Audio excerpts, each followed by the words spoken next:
नमस्कार, आदाब, सत श्री अकाल।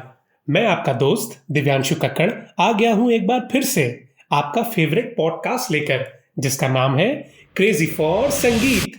एंड इस सीजन में हम बात करेंगे भारत के प्रसिद्ध गायक none other than Shantanu Mukherjee, जिन्हें आप सब शान के नाम से भी जानते हैं।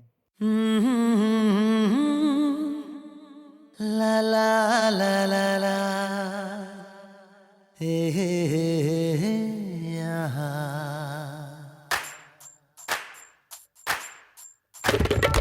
30 सितंबर 1972 को जन्मे शान को संगीत विरासत में मिला था।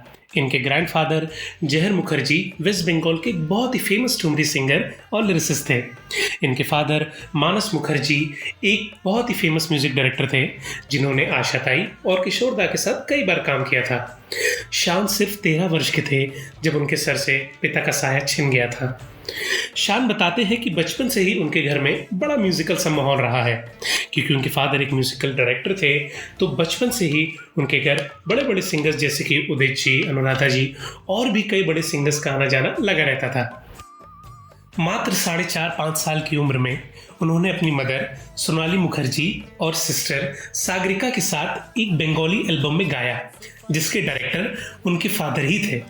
और ऐसे ही शान के संगीत का सफर शुरू हुआ। उसके बाद उन्होंने कई जिंगल्स भी गाए। वैसे तो शान का प्राइमरी फोकस कभी सिंगर बनना नहीं था। संगीत को छोड़कर उनकी सारी चीजें हॉबीज में थीं। उनकी रुचि स्पोर्ट्स में सबसे ज्यादा थी। He used to be an athlete in his school times, और वो उसी फील्ड में कुछ करना चाहते थे। पर कहते हैं ना, आपकी किस्मत और नियति आपको क्या से क्या बना दे, ये आप भी नहीं जानते।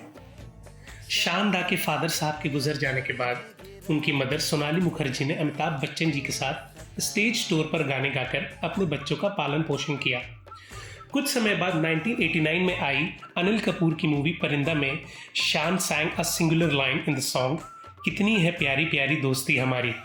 पर यहाँ से उनका म्यूजिकल करियर शुरू नहीं हुआ। उनका करियर शुरू हुआ ईयर 1995 में उनकी और उनकी सिस्टर सागरिका की फर्स्ट रीमिक्स एल्बम रिलीज के साथ, जिसका नाम था क्यू फंक।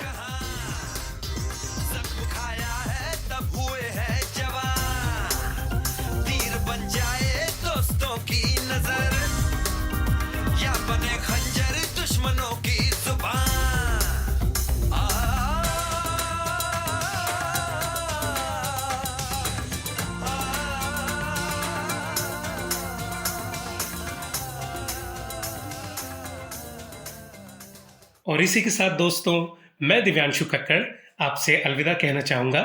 मिलते हैं क्रेजी फॉर संगीत के दूसरे एपिसोड के साथ। तब तक के लिए खुश रहिए, आबाद रहिए, टेक केयर, बाय बाय।